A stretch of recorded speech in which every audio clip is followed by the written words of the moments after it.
O Livro dos Espíritos. Considerações e concordâncias bíblicas concernentes à criação.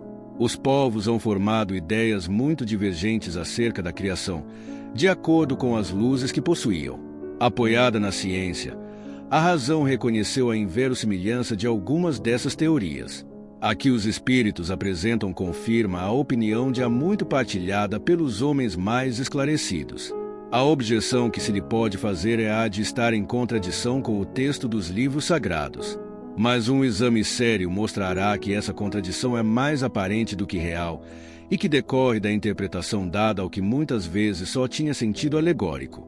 A questão de ter sido Adão, como o primeiro homem, a origem exclusiva da humanidade, não é a única a cujo respeito as crenças religiosas tiveram que se modificar. O movimento da Terra apareceu, em determinada época, tão em oposição às letras sagradas, que não houve gênero de perseguições a que essa teoria não tivesse servido de pretexto. E, no entanto, a Terra gira, malgrado os anátemas, não podendo ninguém hoje contestá-lo sem agravo à sua própria razão. Diz também a Bíblia que o mundo foi criado em 6 dias, e põe a época da sua criação a 4.000 anos, mais ou menos, antes da era cristã.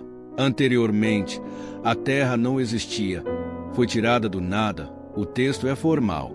Eis, porém, que a ciência positiva, a inexorável ciência, prova o contrário.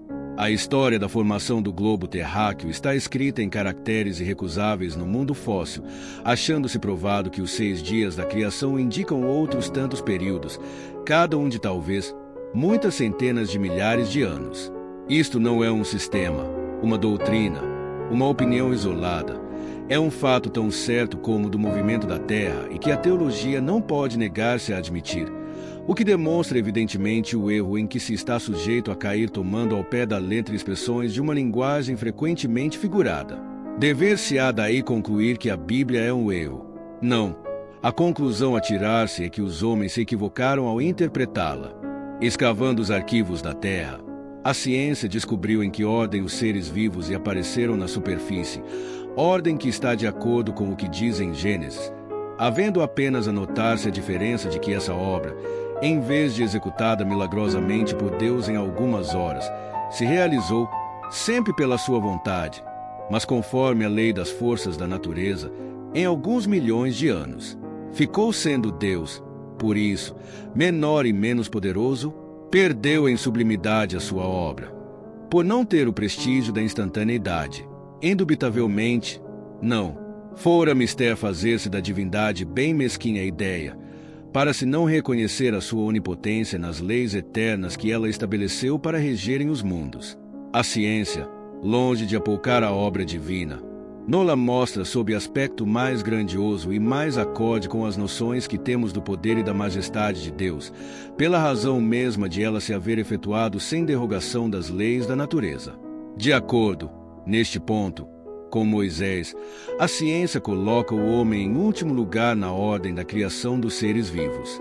Moisés, porém, indica como do dilúvio universal o ano 1654 da formação do mundo, ao passo que a geologia nos aponta o grande cataclismo como anterior ao aparecimento do homem, atendendo a que, até hoje, não se encontrou, nas camadas primitivas, traço algum de sua presença, nem da dos animais de igual categoria, do ponto de vista físico.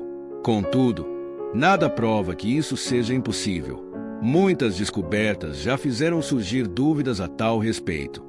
Pode dar-se que, de um momento para outro, se adquira a certeza material da anterioridade da raça humana e então se reconhecerá que a esse propósito, como a tantos outros, o texto bíblico encerra uma figura. A questão está em saber se o cataclismo geológico é o mesmo a que assistiu Noé. Ora, o tempo necessário à formação das camadas fósseis não permite confundi-los, e desde que se achem vestígios da existência do homem antes da grande catástrofe, provado ficará, ou que Adão não foi o primeiro homem, ou que a sua criação se perde na noite dos tempos. Contra a evidência não há raciocínios possíveis. Forçoso será aceitar-se esse fato, como se aceitaram o do movimento da Terra e os 6 períodos da criação. A existência do homem antes do dilúvio geológico ainda é, com efeito, hipotética. Eis aqui, porém, alguma coisa que o é menos. Admitindo-se que o homem tenha aparecido pela primeira vez na Terra 4.000 anos antes do Cristo e que 1.650 anos mais tarde toda a raça humana foi destruída, com exceção de uma só família, resulta que o povoamento da Terra data apenas de Noé, ou seja, de 2.350 anos antes da nossa era. Ora, quando os hebreus emigraram para o Egito, por volta de 1700 a.C., encontraram esse país muito povoado e já bastante adiantado em civilização. A história prova que nessa época as Índias e outros países também estavam florescentes, sem mesmo se ter em conta a cronologia de certos povos, que remonta a uma época muito mais afastada.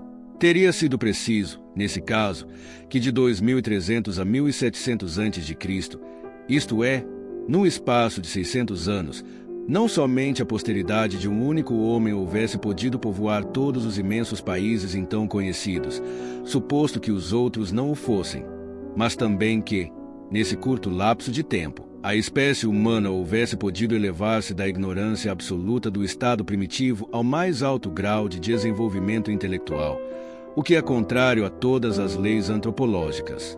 A diversidade das raças corrobora igualmente esta opinião. O clima e os costumes produzem, é certo, modificações no caráter físico. Sabe-se, porém, até onde pode ir a influência dessas causas. Entretanto, o exame fisiológico demonstra haver, entre certas raças, diferenças constitucionais mais profundas do que as que o clima é capaz de determinar. O cruzamento das raças dá origem aos tipos intermediários. Ele tende a apagar os caracteres extremos, mas não os cria. Apenas produz variedades. Ora, para que tenha havido cruzamento de raças, preciso era que houvesse raças distintas. Como, porém, se explicará a existência delas, atribuindo-se-lhes uma origem comum e, sobretudo, tão pouco afastada? Como se há de admitir que, em poucos séculos, alguns descendentes de Noé se tenham transformado ao ponto de produzirem a raça etíope, por exemplo? Tão pouco admissível é semelhante metamorfose, quanto a hipótese de uma origem comum para o lobo e o cordeiro, para o elefante e o pulgão, para o pássaro e o peixe. Ainda uma vez, nada pode prevalecer contra a evidência dos fatos. Tudo ao invés se explica, admitindo-se que a existência do homem é anterior à época em que vulgarmente se pretende que ela começou, que diversas são as origens, que Adão, vivendo há 6.000 anos, tenha povoado uma região ainda desabitada, que o dilúvio de Noé foi uma catástrofe parcial, confundida com o cataclismo geológico, e atentando-se finalmente na forma alegórica, peculiar ao estilo oriental, forma com que deparamos nos livros sagrados de todos os povos.